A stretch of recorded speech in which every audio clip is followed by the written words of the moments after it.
Tibor, or Ted Rubin, was born in Hungary in 1929 as one of 6 children into a Jewish family. During World War II, Ted and his family were rounded up by the Nazis and taken into a concentration camp when he was just 13 years old.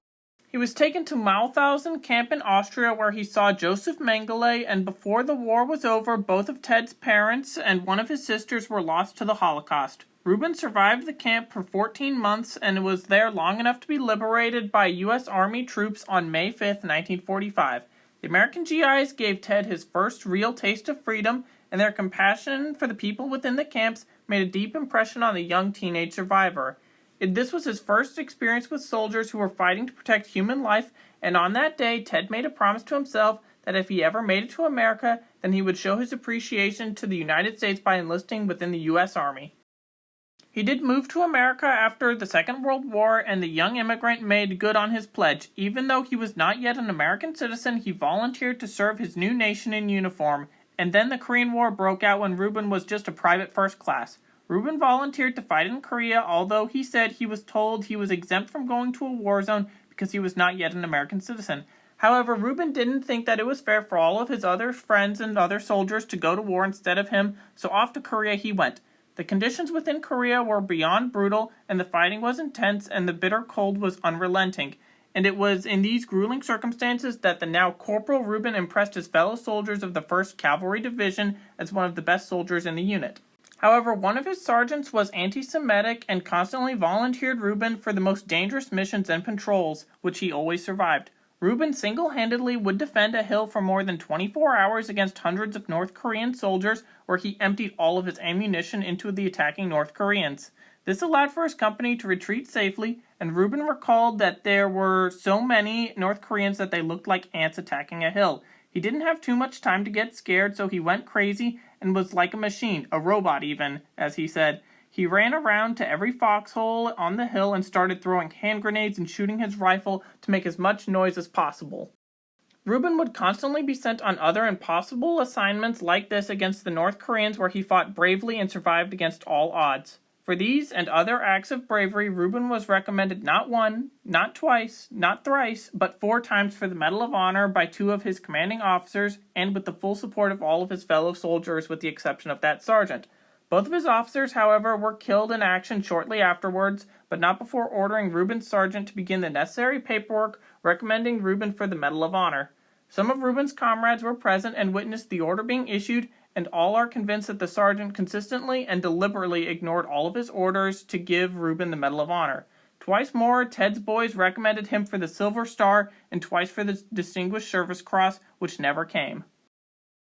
In October of 1950, he was severely wounded by a grenade shrapnel in his hand, chest, and leg. Rubin was then captured and held for 30 months with other Americans at a North Korean prisoner of war camp that they called the Death Valley. He refused to be repatriated to Hungary, which was currently a communist satellite state, and he constantly refused to go back to Hungary to not abandon his fellow prisoners. While all of the other Americans were at rock bottom in terms of morale and suffering from starvation, Ted was not willing to have any of this break anyone else's morale.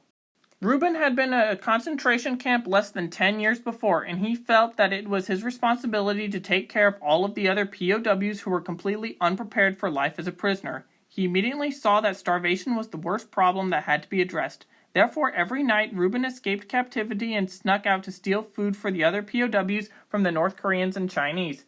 Camp conditions were beyond terrible and morale continued to spiral downwards. Corporal Rubin disregarded his own personal safety and immediately began sneaking out of the camp at night in search for more food for his comrades. He broke into many enemy storehouses, gardens, and other areas as he risked his life and certain torture or death if caught. Corporal Rubin provided not only food for the starving soldiers, but also desperately needed medical care and moral support for the sick and wounded of the POW camp, as many were just completely unprepared for anything that they were facing.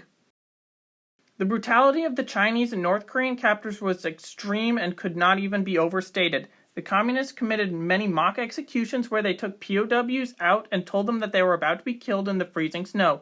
They would then pull the trigger on empty guns as a means of mental torture. When the North Koreans tried to do this to Rubin, however, he just stared back at them, which was an inspiration to all of the other POWs who were there crying in fear. Rubin also knew how to provide medical support to all of the other prisoners and became the camp's hero over the course of his 30-month imprisonment based on everything that he had learned while being a concentration camp prisoner.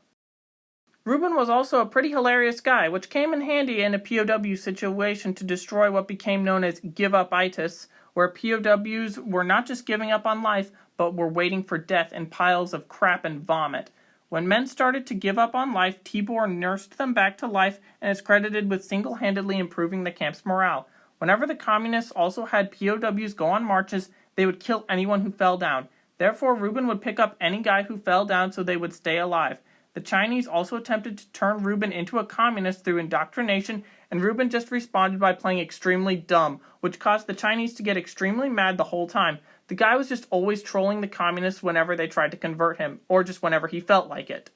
Tibor Rubin then became an American citizen after he returned to the United States in 1954 after being freed from the camp in the Korean War armistice in 1953. He would receive the Medal of Honor on September 26, 2005 by President George W. Bush when looking through old historical documents to see who had been passed up for the Medal of Honor and when.